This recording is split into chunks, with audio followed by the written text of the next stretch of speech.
Hello, welcome back. Hope you're well. If you're new, welcome. Thank you for joining me over here. I've had a little bit of an influx of followers and not followers, subscribers. Sorry, I'm confused with the social media thing. Subscribers, and that's mostly down to a channel called Fear Fanatics. So if you've come from over there, thank you very much. And to the person that runs the channel, Doug, I thank you. I'm blown away actually that you actually even saw my channel, let alone wanted to help me out for no unknown reasons. But I'm not complaining. I think it's fabulous, and you don't often get people that are really kind like that. So thank you very much. I appreciate it. I hope the people the new people here that have subscribed, enjoy my channel, and I hope you enjoy my videos and find them a bit interesting, because you never know, you might. So yeah, let's get on with it. This is my chair, by the way, if you're new. It's creaky. I think I need a new one. So let's get on with the video today. Because it's nearly Christmas, I've done a little video that's Christmas inspired but also ghosty inspired. Now I do serial killer murder stuff, but I also do ghosty things and hauntings and stuff if you're new, so it's a bit of a mixed bag really, all sort of spooky horror type things I like.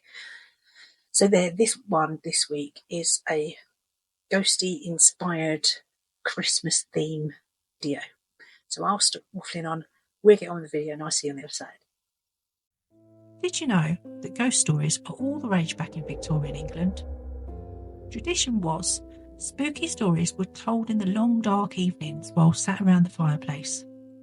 This was partly due to the nights coming in quicker and people having to finish work earlier due to poor lighting, but it was also partly down to the making of the steam-powered printing press, which made the printed word much more popular and therefore giving Victorians more freedom to write their stories and to sell them and make the money. People that had moved out of towns and villages to big cities still wanted to hear the chilling ghost stories from the past, with memories of sitting around the fire with wide eyes and just listening. Fortunately for them, Victorian authors worked all through the autumn to get their stories written up and ready in time for Christmas. Illustrations and diary inserts show that many people in the Victorian times enjoyed these stories as a family, so they could gather together and share the spooky findings. They were available everywhere, from publications that were cheap to very expensive annuals that middle-class ladies would show off on their coffee tables. Mostly, though, the characters in the books were of working class, and other times they took place in manor houses, because working class people would enjoy the effects of the upper class way of living. Very much like now how we enjoy to watch a show like Downton Abbey, but without the ghosts. The Charles Dickens novel, A Christmas Carol in 1843, has forever been linked with the British holiday season, but his stories stretch far beyond Ebenezer Scrooge, Jacob Marley and all his ghost visiting friends. He actually wrote a load of novels about ghosts, and he started editing other people's ghost stories, and he worked them into magazines that he was already editing. That's how he became so popular. Christmas Carol was a #1 bestseller in America, but at the time of the publication, Dickens was already a really well-known author. In fact, he was the most famous writer in the world by then. Although Americans didn't come around to the idea of ghost stories much at Christmas, because it became more firmly established as a Halloween tradition, thanks to Irish and Scottish immigrants.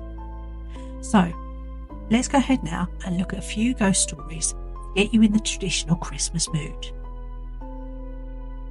The Haunted Man. This story is another of Charles Dickens's, but it's one that's not as well known as A Christmas Carol that we all know and love. But it is a great story all the same. It was published in 1848.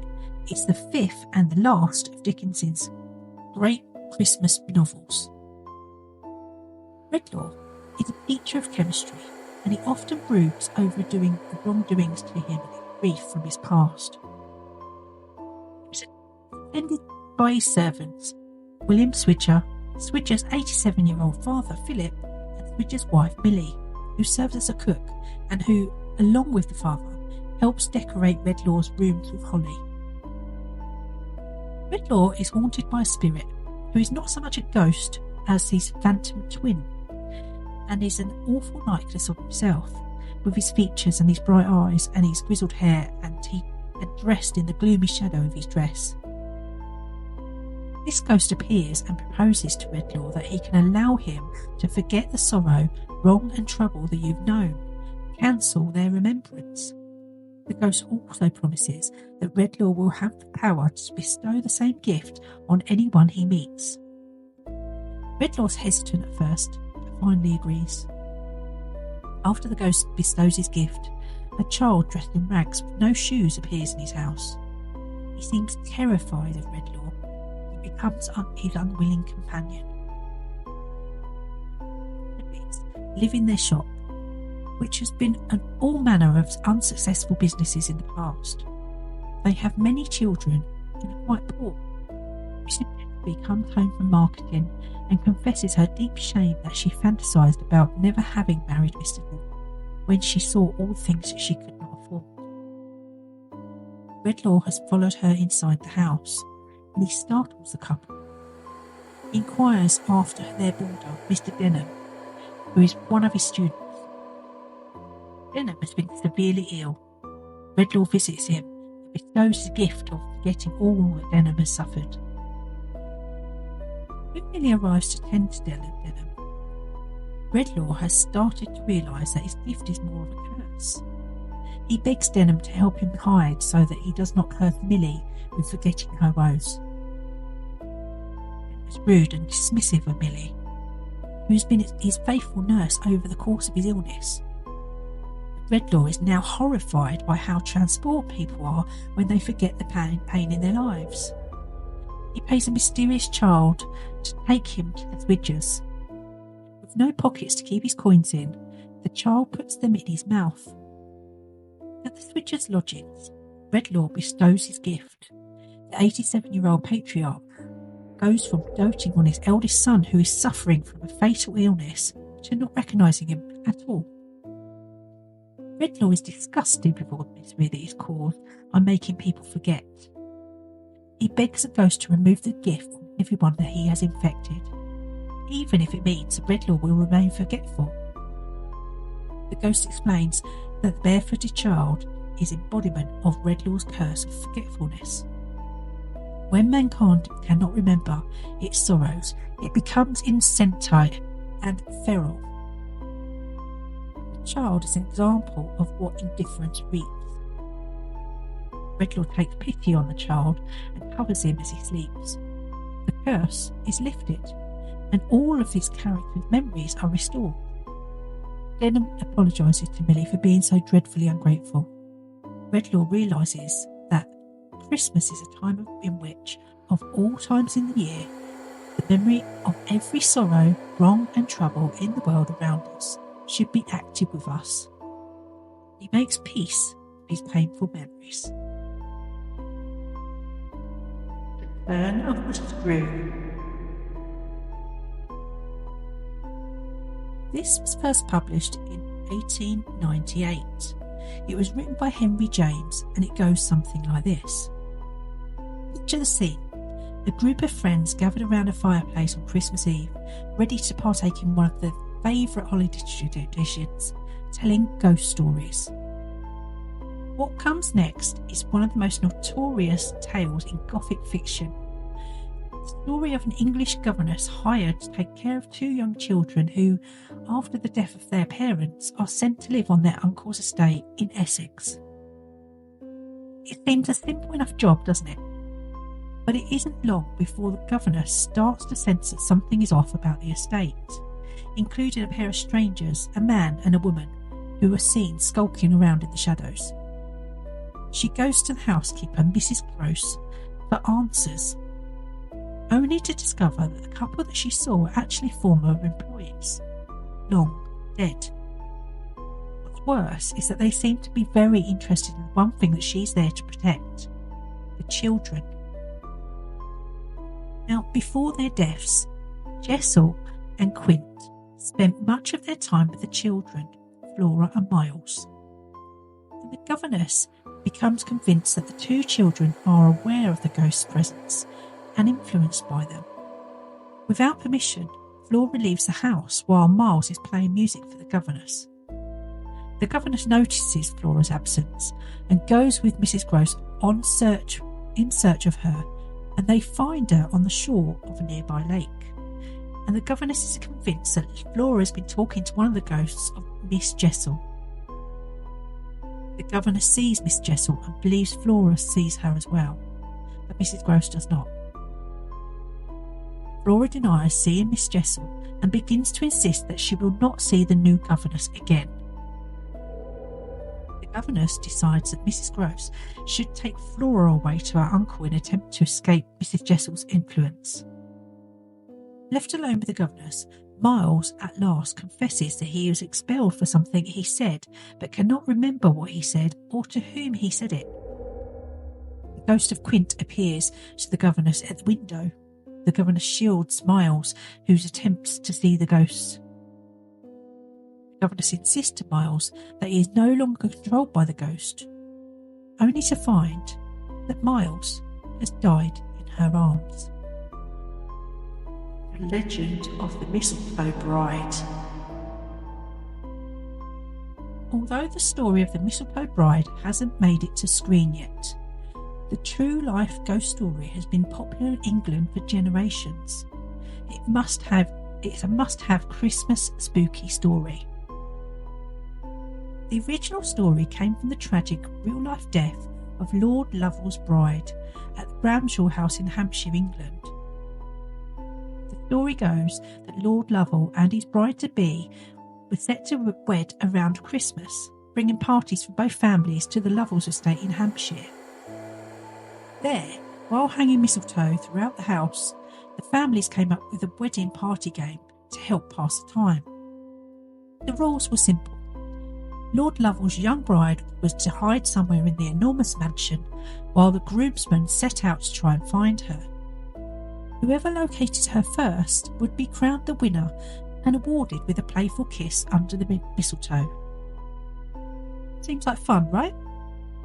Yes, indeed. But things took a turn for the worse, when minutes turned into hours, and the bride was nowhere to be found. She'd hidden so well. Tragically, months went by and she was still never found. Nobody could understand how a simple game could have gone so wrong like this. Where did she go? Eventually, Lord Lovell moved on after his heart was completely broken, leaving his bride had run away from him. In fact, it wasn't until 50 years later that Lord Lovell's grandchildren were playing hide and seek. They found a secret closet in an upstairs room, and within this was an old wooden chest sealed shut.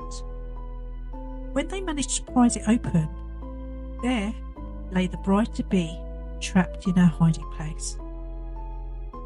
Yes, the poor girl is still seen at Bramshaw House around Christmas, moving through the halls at night and calling out for someone, anyone, to find her. Every year, as the holiday season slips away, so does any trace of the Mistletoe Bride. The Ghost of Anne Boleyn. So, why would Anne Boleyn be part of Christmas ghost stories, I hear you ask? Well, let me tell you. Long before her marriage, Anne grew up at Hever Castle, the long-standing home of the Boleyn family, which stands deep in the countryside in Kent. She had many lovely childhood memories there, especially at Christmas time, which was her favourite time of the year. Though, when she married King Henry VIII, things would change hugely. She should have known, really, that marrying the man that basically invented second wives, this would be a bad idea, especially when his mental health wasn't the greatest. But she loved him. So they married, they had a few short years of happiness. This was until Henry's demons became apparent once more. It all started with rumours and people whispering about witchcraft, treason, adultery, and incest. Much to Anne's surprise, though, most of the accusations stuck, leading Henry VIII to formally charge her in 1536, and as we all know, cut off her head. A tragic end within the dark part of history, which will be forever remembered, but it seems that Anne's spirit didn't hang around to watch Henry abuse his next 4 wives, one of whom also lost her head. Instead, she returned to her ancestral home in the countryside. So, today, people all over England know about the castle in Kent, the home to Anne's ghost.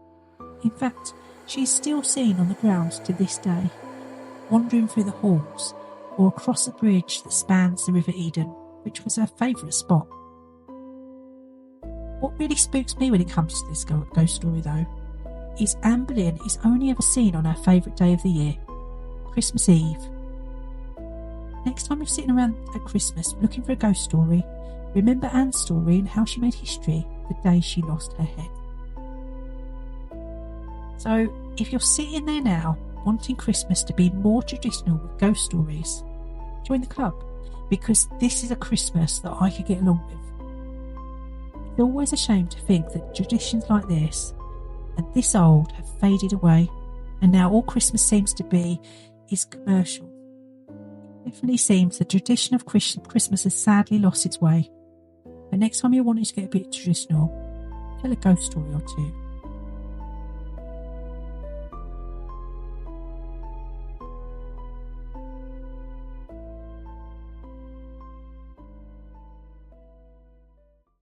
There you go. Hope you enjoyed that. I think, without knowing, but I think some of them stories are ones that not everybody's heard of. I know I hadn't heard of a few of them myself, so I don't know whether you have. If you have, let me know in the comments.